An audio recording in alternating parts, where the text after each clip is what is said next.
Welcome to Macon Memories. I'm Lynda Wright at Randolph-Macon College in Ashland, Virginia. Today is April 24th, 2019, and I am here with Provost and Professor of Physics, William T. Franz. So, Bill, can you tell us briefly where you're from and about your educational background? Sure. I grew up in the Philadelphia area. Went to Upper Dublin High School. Was an undergraduate at Muhlenberg College in Pennsylvania. I had intended to be a math major. Got to school. What I'd always loved to do was solve problems with numbers. Realized the mathematicians were into things like proving theorems, and that the people over in physics were doing the fun stuff like solving problems with numbers. So I turned to physics, finished both a physics and a math major. Really liked the faculty that I experienced there. Saw what they were doing as something that might be an enjoyable way to move ahead. So they talked me into going to graduate school. I went to graduate school at University of Delaware and moved from there after I finished the dissertation to 2 years in Central Illinois at Eastern Illinois University, where my wife and I discovered we were not Midwesterners. We were coastal people and were looking to get back. I was at a large state institution, and that wasn't quite my style. Wasn't what I had grown up with as an undergraduate, and started to look for places back on the East Coast that had the kind of educational style that I liked. Mm-hmm. The kind that you had experienced yourself. Exactly, right? Yes. Right. Yeah. So you came to Randolph-Macon in 1983. Yes. And tell us about who hired you and who was in the department at that time. Sure. There were three of us. Bill Hesse was the department chair. Emmett Madry had been there, I think, just 1 year more than I had. There had been a visitor, Tom Chiba, and when I came to interview, I got picked up at the airport by Tom Chiba, who was wearing a tuxedo because he had come from the President's Ball. It was Valentine's Day weekend, and in those days, President Payne had a winter ball, and everybody dressed to the nines and went to a dance in Crenshaw Gym. So I got picked up by a person in a tuxedo from my interview. Oh, did that give you a little pause? Like, oh man, they're kind of fancy. That gave me a little pause. The amount of snow on the ground gave me a little pause. And what probably gave me the most pause was Sunday afternoon when Bill drove me around Richmond and Ashland in one of the college's old pool cars. And smack in front of the Ashland Theater, we ran out of gas.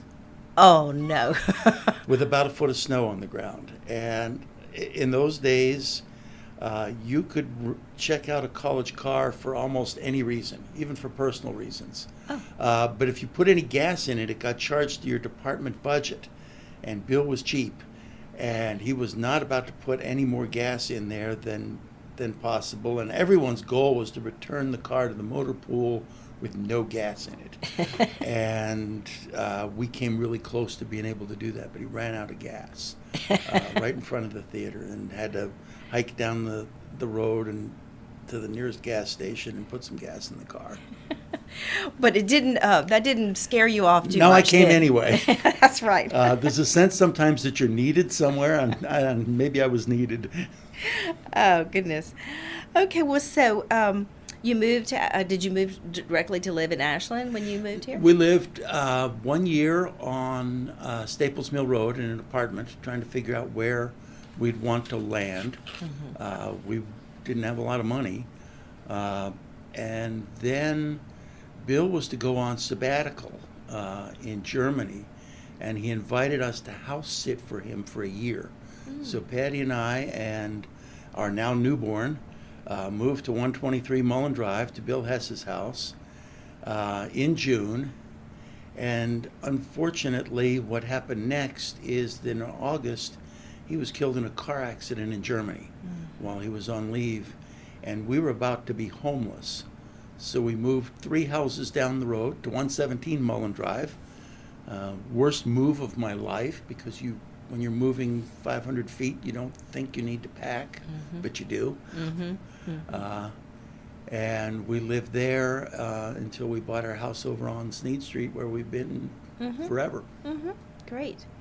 Well, I don't want to go too long, but I would like for you to talk about how the college responded after Bill Hess's death. That was a really devastating time for some folks. Bill was very much loved, very much respected. He was a sort of larger-than-life person. There's lots of legend about him, as I'm sure you're aware. And because it happened in the summer, and because he was away, it was very difficult. There was no family to comfort. All the kinds of things we do at the passing of a person weren't available to be done. So it was a tough time to get through, I think. Certainly for us in the physics department, because it left just 2 of us very junior people without our chair, and trying to figure out how we were going to proceed from there. And how did one of you become chair at that time? We started a search. The search was for either an assistant professor or a chair. The folks who came in as candidates who would have been chair weren't real good. And along the way, Emmett moved on to the naval facility at Dahlgren. And so I became chair after, I guess it was my 3rd or 4th year here. So I was a pretty young department chair. Well, it just goes back to what you said earlier. The college needed you. So you were right. That sounds right, yeah. Well, the Copley Science Center was pretty new when you came. So do you want to talk about your early years teaching and the building and the courses or things like that? We were pretty much a family over in Copley. Mary Edwards Kitterman had the office next to mine. Mary was the education department. So early on, I learned about other departments. Bill famously said, if you want to have more than 2 friends, you better have friends outside the department. And that has certainly held true for the entirety of my career. This is a place where your friendships often are outside of your department. And finding friends in the computer science department, in math and chemistry, biology, was an easy thing to do. Copley is full to overflowing, even after we've built a new building, but it was pretty empty then. Only about 1/3 of the offices, I think, were actually occupied by faculty. Wow. Well, that's good that they built for growth. That's great. Yeah. Okay. But before we move on to your work as an administrator, I wanted to give you a chance to talk about your role as a teacher. Any experiences with students? And I understand there was one special course after Hurricane Katrina. Yeah, so my first real student, I guess they would say, was Sanjay Tandon, who's now on the Board of Trustees. Sanjay was to be a graduating senior. He wanted to take a course in nuclear physics. It fell to me to teach the course. I'd never really had such a course, so I was about 1 chapter ahead of him. I never let him know that. But together we went through a reading course and forged a friendship that I think still exists to this day. I still enjoy talking to Sanjay when he comes back for board meetings and the like. And we were always a small department, so we had really good relationships with our majors. We're able to keep track of them after graduation, forge really tight bonds. Well, that is the hallmark of Randolph-Macon and schools like it, is that faculty-student relationship. That's great.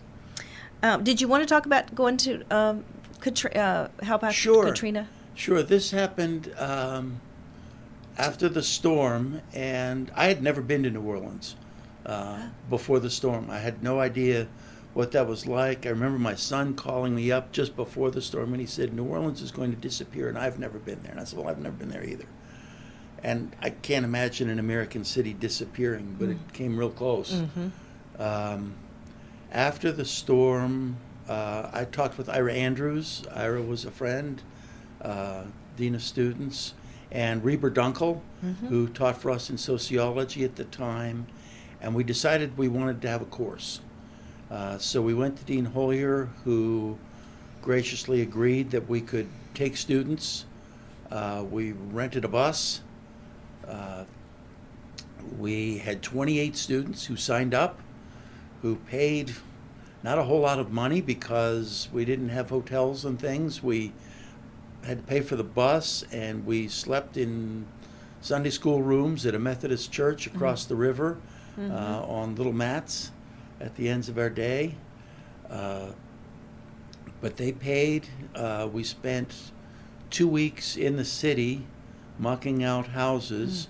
We spent a week beforehand on campus looking at things. Ira, whose background was religious studies, taught a section on why it is that people of faith respond to others in times of crisis, which is true across all faiths. And it's certainly something we experienced on site. We interacted with Baptists and Catholics and all kinds of folks who were there doing their thing following the storm. But that was Ira's contribution. Reber talked about poverty and the origins of poverty and how it was centered in certain locations in New Orleans. And I did a little bit on the physics and the meteorology of the storm itself and how a city that is largely below sea level engineers itself to survive as best it can. But the experience of being there was fascinating. Our bus driver delivered us to the job site on the first day, watched the students work, and contracts with bus drivers, they had accommodations better than we did. Right. But he watched the students, and he took off on the bus and went to a store and bought a couple of cases of water because he couldn't imagine the students working this hard without him doing something. So he bought water for the students on the first day. On the second day, he went back to the store and he bought clothes. And then he started working with us. It would have gotten him fired if we told the bus company in those days what was going on. But he became part of the crew. And it was a very powerful experience for the students to interact with the homeowners, to sometimes be the first person to open the front door after 6 months of muck and mold and mud and punch a train punch being in the house. Nobody can prepare you for the aroma of what is in a house. If you could imagine what it would be like for your house to be flooded for several months, baked under a hot sun, and you had to have left very quickly. What have you left behind that will take on a unique odor? You can only imagine, what a kitchen pantry might be like. So it was a powerful experience with the students. They then came back and built websites about their experience. It was a really transformational thing, I think, for them. And I think for Ira and Reber and I as well. Good. Well, thank you. That does sound powerful. Well, moving on to more mundane things, I guess. I'm not sure if mundane is the right word, but you were associate dean of the college for beginning in 1992. So after you've been here only about 10 years, and with Jerry Garris was dean, I believe. That's that right. time. And then you were also acting dean about 10 or 15 years later. Do you want to talk about your experiences and how that prepared you for? So I mentioned that I was a department chair very early on and had already done that for a few years prior to tenure. And when it came time to look for my first sabbatical leave, I thought about a couple of different things and applied for an ACE fellowship, which was an administrative, almost internship kind of position. And while I was going through that process, several administrative positions opened up within academic affairs.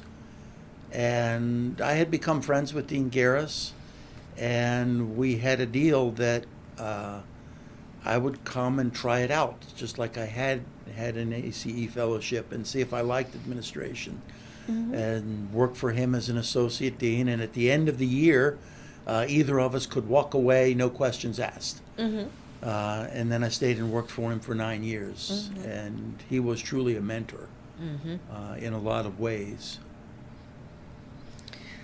Good. And do you, so you did that for 9 years, and then you were an acting dean, like Yeah, I after went the back to the Katrina episode. Yeah, it I looks went like. back to the faculty Yeah. after President Payne left. Yeah. Spent some time as a more senior member of the physics faculty.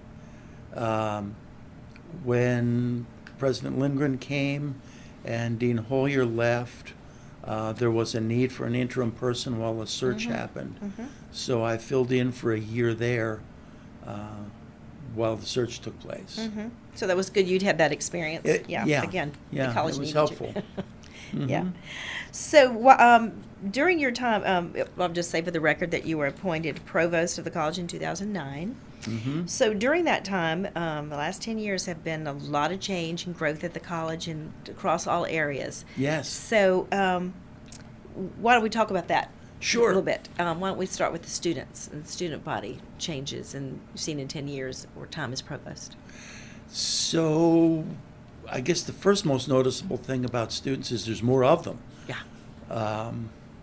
And I think what I've noticed over the years is the engagement of our students. Our current students are really busy people.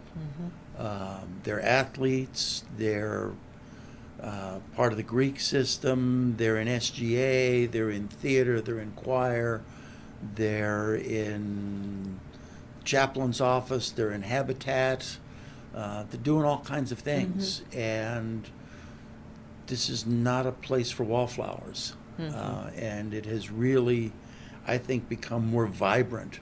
I think we're an energetic place for a place our size. And I think that's one of the changes I've seen in students. Good. I can feel that too in the time I've been here. Well, as Chief Academic Officer, we can talk about some of the changes and growth and development of the faculty, and I'll just let you go with that. Sure. Well, again, there's numbers. We have quite a few more full-time faculty members than we did when I started. I think one of the highlights of what I get to do is to interview prospective faculty members.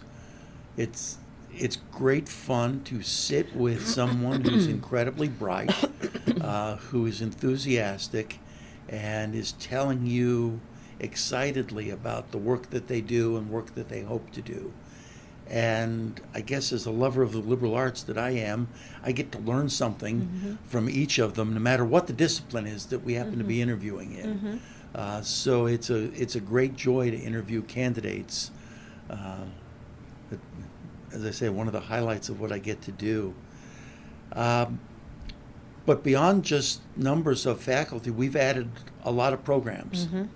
And it has been really fun to think about what we can do to help the liberal arts evolve, to help our programs evolve into things that will meet student needs, meet the demands of what students want when they come here, and help them to have productive lives after graduation. We've added, I think it's 11 new majors. That's a lot, yeah. And co-curricular programs in athletics, in student activities. And that's certainly contributed to the growth. The strategic plan we've had in place has been working. We've had that growth. And I, in addition to numbers, think it's added to the energy. We've got more things going on. Well, speaking of programs and growth, we are about to embark on a very significant change for the college, historic change, really. So would you like to talk about the recent, two new programs? We're adding a nursing program beginning this fall, and the addition of the physician's assistant program. Yeah. So Nursing is a natural thing for us. It certainly meets a community need. Randolph-Macon for 200 years almost has tried to serve its community in meeting needs, whether it was for Methodist clergy or for nurses. Mm-hmm. So I like the fact that we're doing that. We have had longstanding strengths in health professions, so this is a natural for us. And there is a need in the area for nurses. There's a need nationally for nurses. And I, as a person who's advancing in age and know that I will be in greater need of health care, I'd be really pleased to go to a nurse that had a Randolph-Macon education. Good. I would feel like I was in good hands. Yeah. Because nurses who can think in ways that we teach people to think, I think are going to be in high demand and are going to serve the profession well. Mm-hmm. So I'm excited that program's getting started.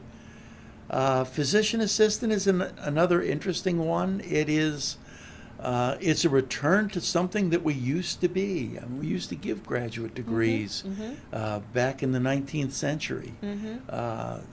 I don't think very many people remembered that. They hadn't kept up with their reading of Professor Scanlon's histories, and known that we used to give out graduate degrees.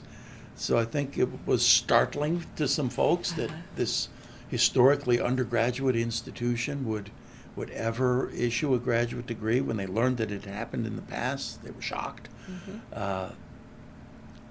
But it's, again, a natural outgrowth. This is an emerging area of service.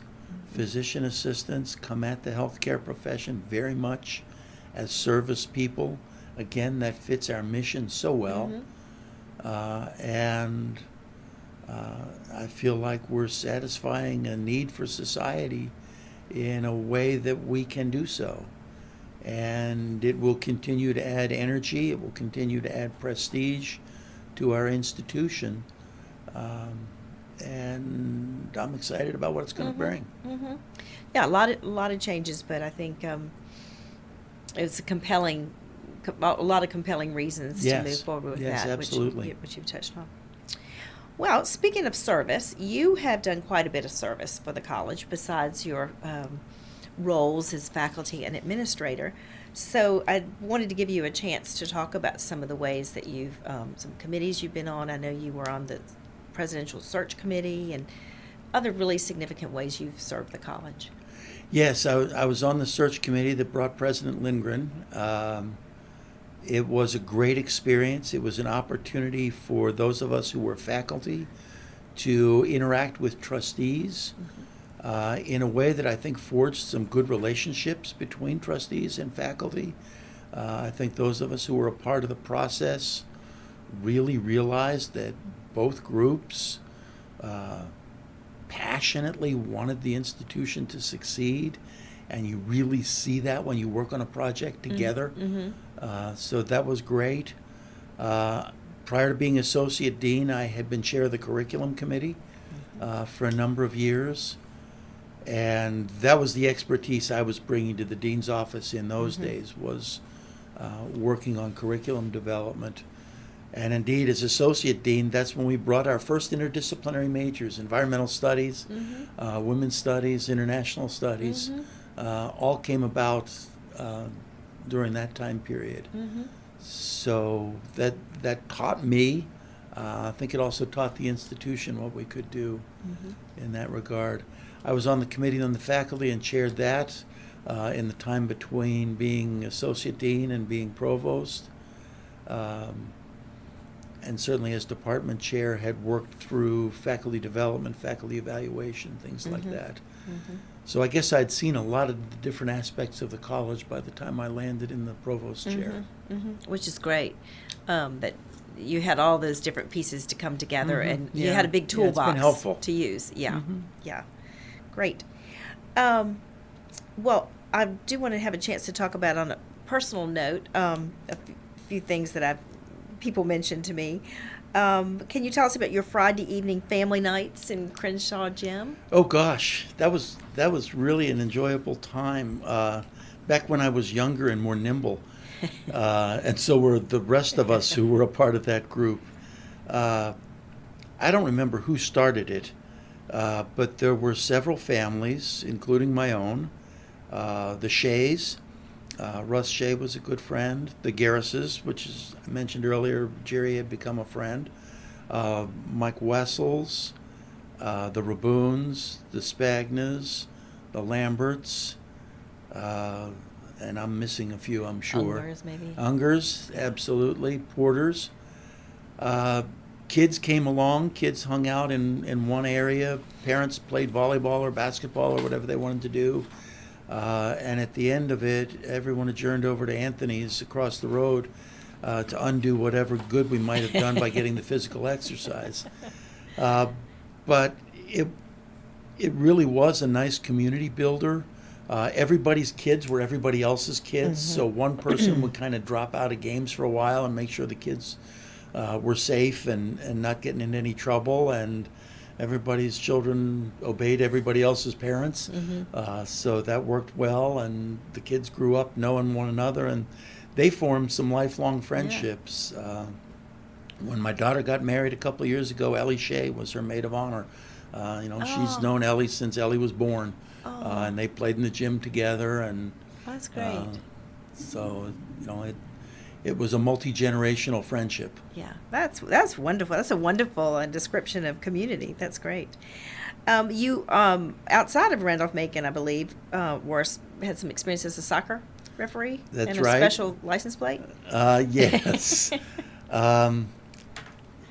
I don't know how I got hooked into that either, but I started refereeing soccer when I was in my 40s and wound up doing almost 2,000 games until I got too old and too slow to chase teenagers anymore around a field. And there's a lot of running involved in it, and being able to keep up is something you owe the players. Mostly I did high school games. It was a fun way to be in a game. As an academic, when you mess up, people save that and they raise it months and weeks down the road. If you're an official in a game and you mess up, you hear about it right away. So it's a very different kind of experience. But it was an enjoyable experience. It was a way to stay in the game, to work with young people, to experience the thrill of sport from a different perspective. Very much enjoyed it. 60 plus years ago, my family had no idea when they named me that they were giving me a set of initials that would come to mean something else later on. And I'll leave it to those who will listen to this to figure that out, because you already gave my name at the beginning. But my kids thought it would be great fun to buy me a license plate that had my initials followed by the REF on it. And they did that for Christmas one year and put it on my truck, and I would drive around with that license plate until the DMV decided that it wasn't something that ought to be in Virginia, and asked for it back. So, but it was fun while it lasted. Oh, very good. Well, I want to ask you one other thing. I heard at a previous retirement event, and I can't remember who the staff member was, but a story of you visiting someone in the hospital, and you dressed up like Santa. I think it might have been Joyce in the library. Joyce Fields. Yes. I think it may have been Joyce Fields when she retired. Yeah, Joyce.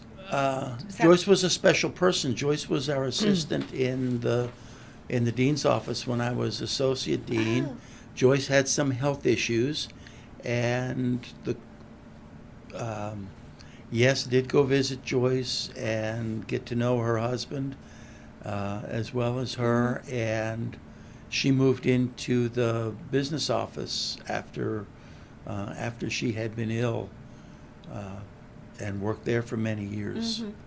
But yeah, great person. Well, so she must have been in the library prior to that. I know she worked in the library, but I think that might have been. That may have been I think before her time. Yeah. Right. Yeah. Right. Because I think that was when Flavia was here, and Flavia was retiring about early 80s. Was Flavia had retired by the time you came? Flavia was here a couple of years when I came. In fact, I think she was chair of the committee on the faculty when I first came. Now, and I'm speaking about Flavia Owen, who was previous Yes. library director. Yeah. And she was library director for over 40 years, but she retired. Well, she retired from being library director, and then she was director emeritus and still on campus for a couple of years Yeah. while they were, the new Dan Dan Bedsole Bedsole came. Dan came from Austin College. We've had an interesting relationship with Austin College. We've exchanged a lot of people over the interesting. years. Dan came from there. Ned Moore, who previously worked in our advancement office, came from there. And we have recently sent them. Beth Gill is now their chief academic officer. She was a longtime member of our sociology department. So we've exchanged a lot of personnel with Austin College over the years. That's unusual. Yeah, and yeah. unpredictable. Very good. Well, I want to just note for the record that you and your wife Patty were among the first donors to the college's now new science building. When you came, you had a new science building, and now we Yes. have Brock Hall, and you gave a generous gift to that, along with other faculty members as well. I also want to note that you won the Thomas Branch Award for Excellence in Teaching in 1985 and in 1990, and the Samuel Nelson Gray Distinguished Professor Award in 2000. And I want to congratulate you on your recent induction as an honorary member of Randolph-Macon's chapter of Phi Beta Kappa. Thank you. So, when you look back on the your time at Randolph-Macon, what do you see as the watershed events of the college over 30 years? Oh, the watershed events.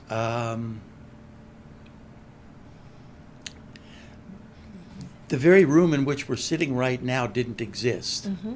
One of the first new things that happened when I was here was the change in the library. Changing the direction it faced. Used to face the street, now faces the academic quadrangle. And indeed, the day that I was tenured at the college was the dedication of the new library, and Tom Wolfe spoke Oh, right. at that occasion. And my in-laws were here. They were very impressed that they got to see Tom Wolfe. Thought we did that kind of thing all the time, and no, this was a really special event. So that's certainly one watershed moment. I think seeing the construction that has happened over the last decade, it's not one moment, but it's an era that we'll look back on as changing from having been a fairly tired-looking place to being, I've used the word energy a lot, a more energetic-looking place, a more vibrant place. And, it'd be nice to have a construction crane on campus all the time, recognizing that we're doing things. Seems like we do. Yes, it does, doesn't it? So, yes, I mean... And then I'll go back to starting environmental studies as a watershed time, because I think it taught us that we could think outside the box curricularly, and we could cross disciplinary bounds and create new programs. And having done lots of them since then, it follows, but somebody has to go first. And getting that together first, I think, was critically important. Bruce Unger was a big part of that. Brian Moores was a big part of that. We dreamed a good dream and we made it happen. And I look at that as a really important time that we did something. Well, dreaming a dream and making it happen, that sounds very satisfying. It is. It is. Well, so as you think back over any other memories or reflections, I mean, that sounds very positive, but anything else you would like to share, stories? Individual students who have gone on to great success. I don't want to slight anyone by not telling their story, so I'll use only one. Kate Roof was a student who was highly regarded in our department. We loved her to death. She was a perfect Randolph-Macon student, a physics major who was also a very talented choir member, has a spectacular voice.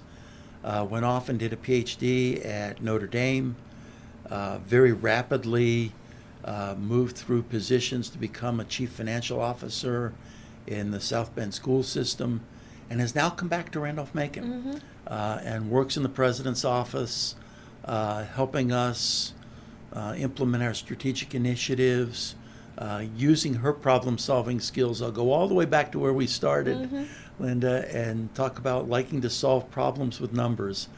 She's certainly that kind of person that can bring the science training, the numbers training, coupled with the creativity and the breadth of intellectual thought that we inculcate here, and bringing it into solving some of our most interesting problems and creating new programs for the future.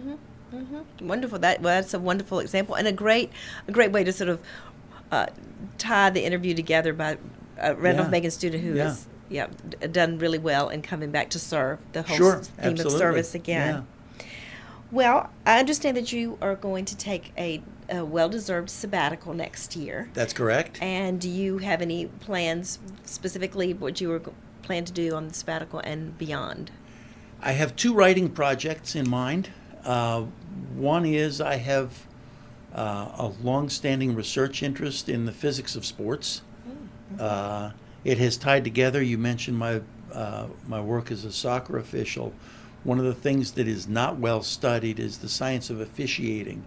If you watch a sporting event these days, there's all kinds of statistics and analytics about the performance of the players. Very little on the performance of the officials and what they can and can't do. So I've done some things with that, and have an article that I've been working on in that area. And then I also have a reflection piece that's itching to get out about administration. And it's not a tell-all, so nobody needs to panic. But my sort of working title is Everything I Know as an Administrator I Learned by Being a Soccer Referee. Oh, that's And great. there are lots of skills that you learn in mediating people who are well-intentioned and overly energetic on a field that apply very well to work in an academic environment. As I mentioned earlier, you get yelled at a different pace, but there's a lot of similarities, and there's a lot of skills that are transferable, and some of that's itching to get out of my head and get onto paper. So we'll see how that turns out. Well, that sounds like that'll be very satisfying as well. Yep. Well, Bill Franz, I want to thank you so much for coming and sharing your memories of your time Thank at you. Randolph-Macon with Macon Memories. This has been a great project, and I thank you for doing it. It's a great contributor to the college, and I thank you for your contributions. Thank you.